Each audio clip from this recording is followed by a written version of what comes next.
Welcome to the Millennial and a Boomer Walk into a Coffee Bar podcast. The very best podcast to get your life advice in the form of a grande caramel macchiato in a venti cup, 1/3 whole milk, 1/3 almond milk, 1/3 soy milk, double the amount of vanilla syrup, caramel wall in the cup, no caramel drizzle on top, upside down, of course, tall ice cup, whipped cream, rounded lid, one shot extra espresso, decaf, cinnamon sprinkled on the top, and for the name, that's David, spelled Dafydd, please. Or to get your business, finance, and life support black coffee advice, I'm Dan, I'm a Boomer. And I'm Chase, the Millennial. Thanks for joining us today.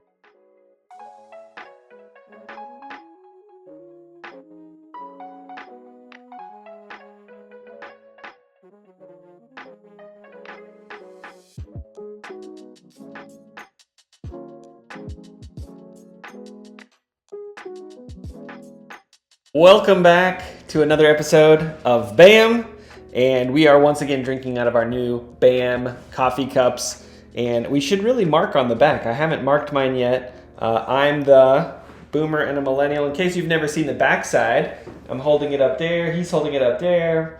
So you can see, you get to check the box. We probably should put one that says Gen X, but they're forgotten, so we just left them off. Yeah, I've had a couple of Gen Xers approach me and saying, "Hey, I want to be a special guest on your podcast." And I'm kind of, we're pretty exclusive on who we allow on this podcast, only because we only have two microphones. and two chairs. Yeah, and two chairs, that's right. And it's a small office. But no, that would probably be good. Yeah, we'll consider it. Consider it and do it. I'll put that in the comment box.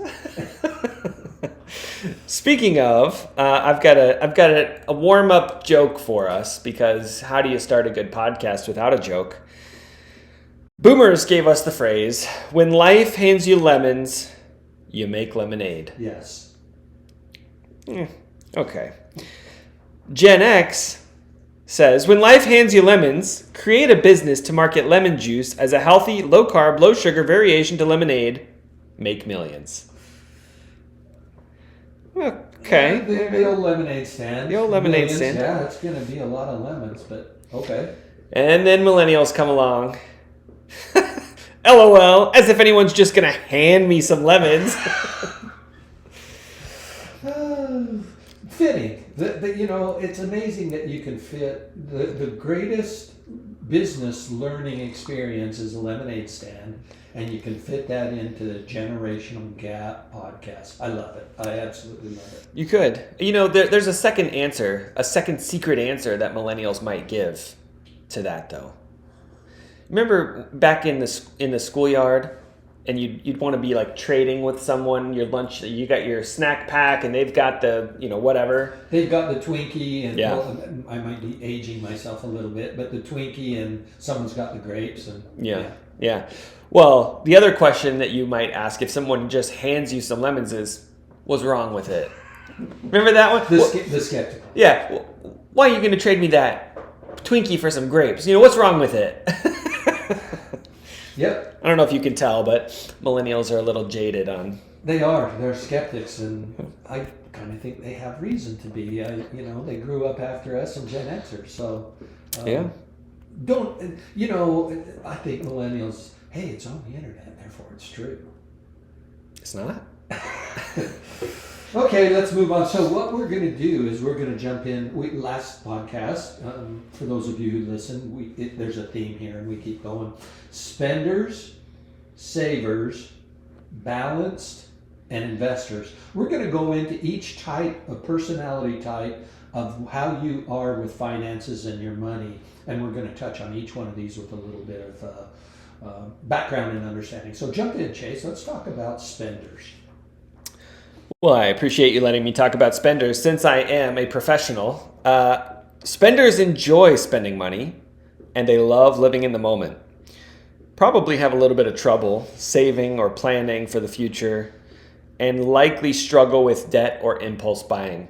The people that set up the checkout registers set them up for the spenders. I got a great article on that, and it's just across the table there. I just read the paper. I take the paper, read it in the paper this morning. Wait, hold on. The last episode, I sent you an article, and I just text you a link.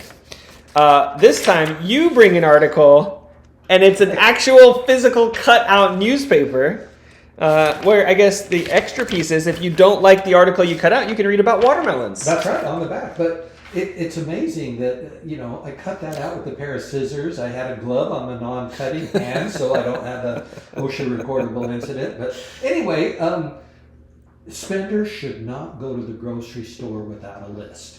I'm just saying you're, at spur of the moment buying. And I think we talked about it last time, too. Don't go to the grocery store hungry.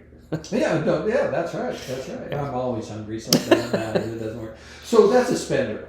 A balanced person is good at managing your money and making smart decisions, prone to stress or indecision, and that's a big one, and you miss out on some opportunities or experiences because of your cautiousness. So you're balanced, but you got the spender on one side and the saver on the other side, and it is indecision. It's and it can cause you actual physical heartburn. Oh, should I get it? Oh no, I shouldn't get it. Oh, should I get that? No, you shouldn't.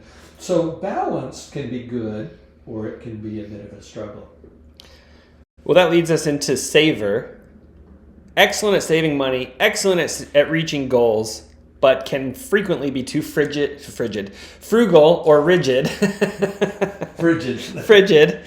Often neglect present needs or wants, and has a difficulty sharing or spending your money. I think the saver can go overboard, and that's where it comes up that rather than enjoying something of moderate value, they would rather save their money and deny themselves. And they think it's a good thing that I'm denying themselves, and I beg to differ a little bit. It's almost like a self-righteous thing. It is. It's weird. It is. And so, spender, saver, there's good and bad, right? Yeah. So, and we'll go into that a little bit. But then there's the investor.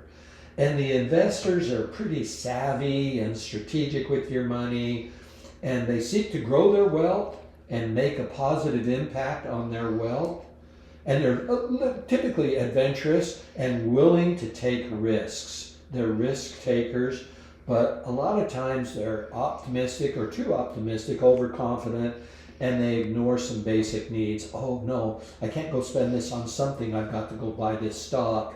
And then the stock can do one or two things, either go up or go down. So investors, they think they're savvy, they think they're cool, they think, they do that. It's not always the case, right? So here's my question, and I know we're going to dig in and look at a little bit closer look at each one of these, but there's not one that stands out as ideal because you've got positive and negative for each one of these. Well, what are we pointing people to? Well, so what we're saying is you should know what you are. Okay. And, the first thing of recognizing your ability for wealth management or good money management is to identify what you are. Are you a saver? Are you an investor? Are you balanced, or are you a spender? And then to be aware and cautious of don't go overboard in any one of these. I think that's the story behind this, right? Gotcha. Okay, so we're going to really informational this time, lay out here's what they all are, and then what to know based on where you are. Maybe what to be aware of. Gotcha. Okay, cool. So then let's dig in then. Okay, yeah. So savers, everybody likes a saver, and I grew up I was a spender as a little kid, man. It burned a hole in my pocket. If I got money, I was going to buy something. My cousin, on the other hand, he was a saver, and he would just rat hole money. Remember, it's perfectly fine, and it's okay to spend some of your money on things that make you happy. You don't need to save in every aspect. In other words, it includes hobbies and maybe specifically health or education. Go ahead and spend a little bit of money. You don't need to always save at the expense of your happiness. And this is where your budget comes in so strong. You should plan to spend money on certain things that that are hobbies or different things that are going to give you that mental brain break from sitting in your office 8 hours a day, and that give you something that re-energizes yourself, right? Right. And that's okay to do it because now it's budgeted, and so that money is allowed to be spent on those areas. Right, and that's why you budget. You budget for entertainment. If you remember, we went back to that. So don't be too strict on yourself. Don't be too strict and too limiting, and don't shortchange. Pretty good word right there. Don't shortchange yourself in your budget on entertainment. You actually need to have fun sometimes, and go ahead and splurge. Just don't go crazy about it. Make sure it's budgeted for your money. Yeah. Last piece on the budget piece, and I know we're going to move through these pretty quick today, but the budget is one of those things where life changes different seasons of your life. Yeah. And if you're in heavy debt, your entertainment budget should be smaller. It should still be there. You should still have some money to do some fun things. Otherwise, you're just going to burn out and never get out of debt.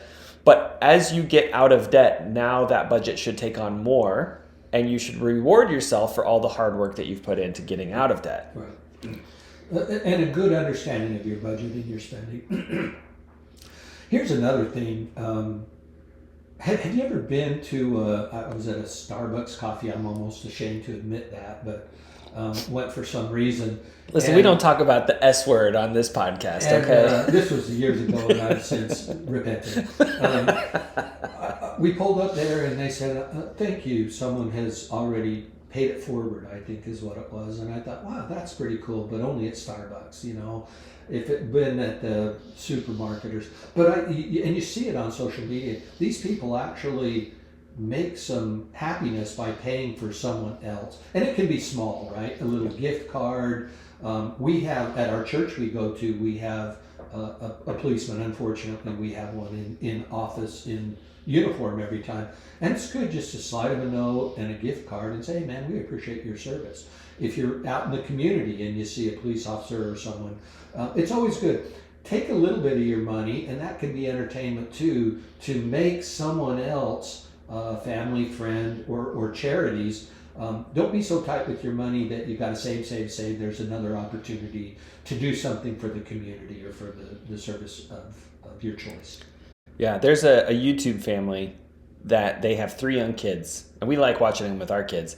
And they do some really fun things to teach their kids about giving. Yeah. And we'll have to do a whole episode on this later, but when they go to places like Disneyland, you know, the overpriced balloons where it's like the big white balloon, but then inside is the Mickey Mouse balloon. Yeah. And no one ever buys them because they're so expensive, but all the kids always want one.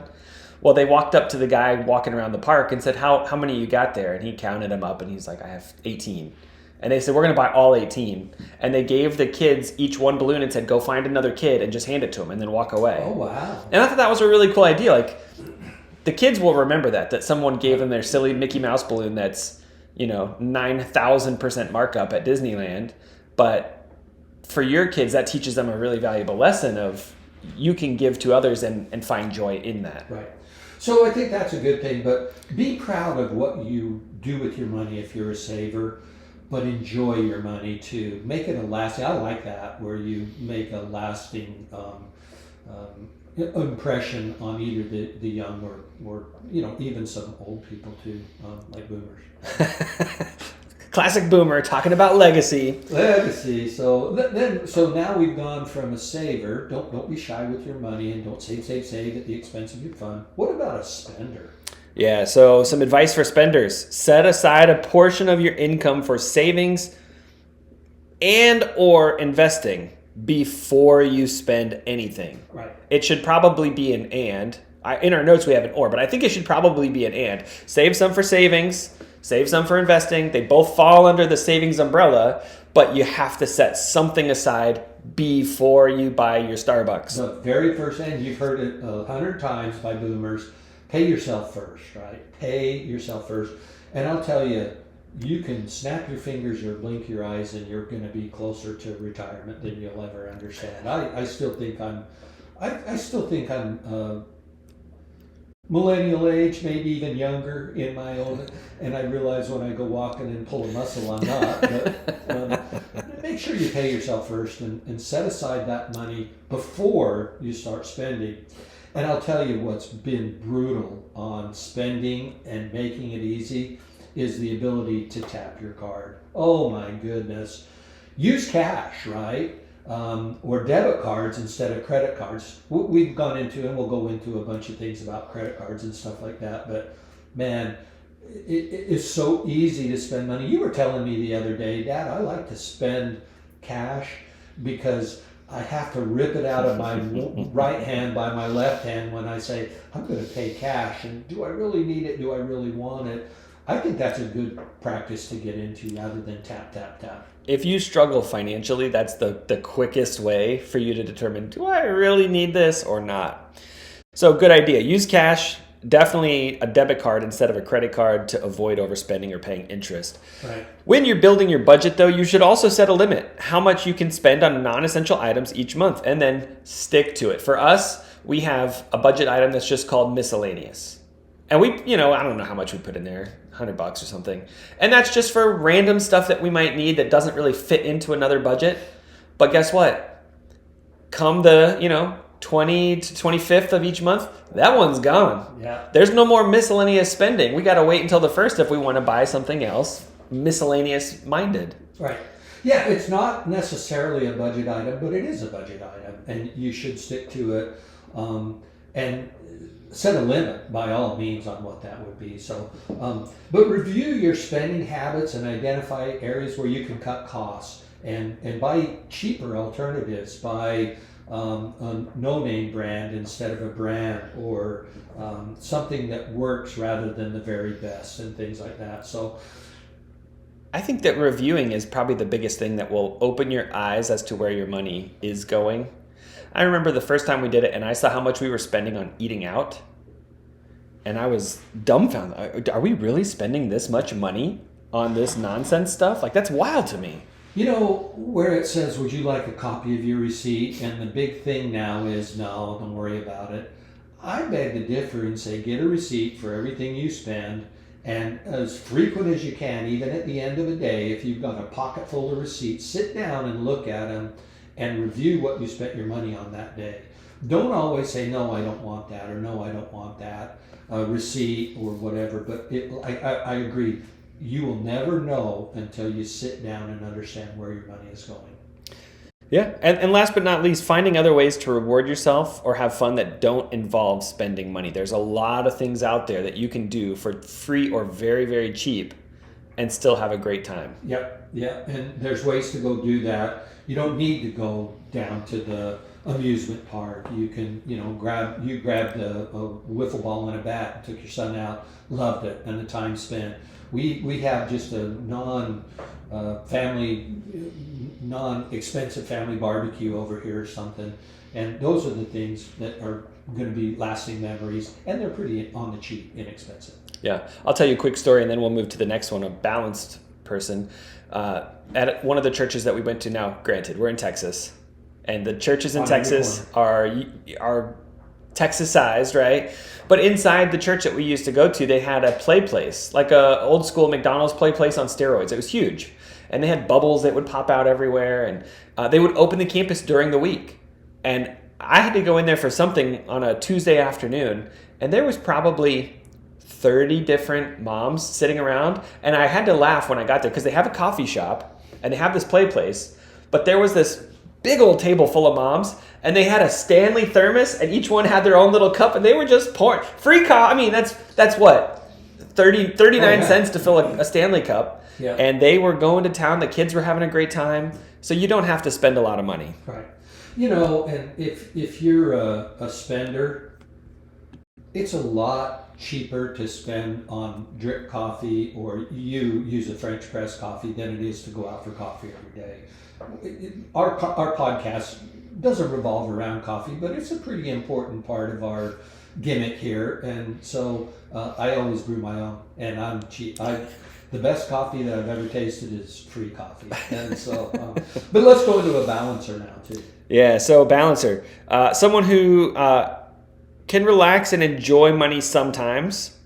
Treat yourself to something if you want to or you need to. Be ready to learn about those new chances to make money. Make sure to find out all you can before you say no. No. No, and my wife would say, "Hey, I think we need this," and don't say no. The first thing I do is say no to a lot of things too, but treat yourself, right? Mm-hmm. And then don't always just say, no, no, no, I'm not going to spend money. No, no, no, I'm not going to say, but you got to balance it. Just be mindful that you're not too far one way and not enough the other way. Yeah. Some advice maybe is to talk to people you trust to get help. And don't forget to listen to Yourself, right? Yeah, your old Jiminy Cricket. That's right. There's your gut reaction. Once you get a budget and define that budget, you'll get much better at managing that budget as time goes on. Build your own trust in yourself. Understand what you are, spender, saver, balanced, and be able to be happy on either way that you go. Don't be the kind of person that comes back and says, oh, I shouldn't have done that, and beat yourself up. If you make that decision, you want to spend, go spend and make it a good decision. If you're going to save, go save and don't beat yourself up. Be proud of what you're working towards and what you're working for. Balancers can do really good things. All right, so then lay it on us with the investor, kind of the last area here. What should investors be cognizant of? Well, if you're an investor, you should be looking and making smart business investments and decisions. Don't do the fads, right? And make sure you don't put all your money into one investment. I've got one sizable stock that I've had for 30 years, and it's gone way high and it's gone way low. And my wife is like, when are you going to sell that? I'm never going to sell it. It's something that I've developed, but there's a sizable amount of money in there.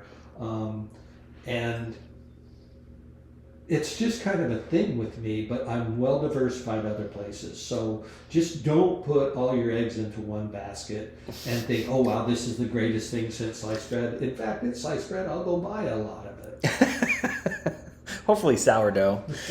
Yeah, so think about what you could gain, but don't forget to think about what you could lose when you're investing. Don't just hope that everything's going to work out. The more diversified you are, the more hope you can have that most of them will go up and to the right. But don't get too attached. Hope is not a plan, and I like that idea. But if you sit there and say, "Wow, I could be a millionaire with that," or "I could lose my money," a lot of times you go by on the upside and you say, "Wow, this could be really, really good." But rarely do you stop and say, wow, this could be really, really bad. And it can't be damaging to your financial well-being. If it is, don't do it. Yeah. Well, don't forget to think about your own goals too. A lot of times money can take over your life. If you are sitting at a computer every day, all day, watching the stock markets go up and down, it's probably not a healthy relationship with your investments. Right. I check mine again for entertainment purposes every day. I'll say it. I'll do it every day. And my wife is like, oh, you're just a miser. Why are you counting your money? Well, I'm not, because I never react to the ups or the downs of the market. It's scrolling through Facebook for me is looking at the investments, what's going on in the market. Is there anything out there that I could I've got some real dogs, and I'm just looking for the time where I can get out from underneath them. But really, just take your time and invest and look and read and do your homework. Only invest in things that you really believe in. Like, and I'm just going to say it, there's a lot of these marijuana stocks came on the market in a big kind of way, and everybody's like, oh man, you got to add that to your portfolio. I'm sorry, I'm not going to add that to my portfolio, and I'm not going to add some of the big alcohol things and stuff, because I don't believe in that. Food, I'm all over it. If you want to invest in the next generation burger, I'm all about it, but make sure you really, in your gut of guts, you really believe in it. You should also probably understand it. If you don't understand the investment, it's probably not the right investment for you. Right. I mean, you're not going to have to necessarily know the ins and the outs of the business generally, but you got to understand the investment itself. Right. So those are just a couple of things. Real quick is, you got the various different things, a saver, a spender, an investor, or even the balance. Be wise in what you're doing. Start thinking about your money decisions. Think about if you're a saver, wow, why am I saving this? Wow, I'm spending something. Oh my gosh, it's going to affect my mental image for weeks to come. No. Balanced and good, and think about what you are. Identify yourself with what you are, and then get on with your budget and living. Well, my coffee cup is now empty, so I think it's time to wrap this bad boy up and end with just because it's different. Does not mean it's wrong.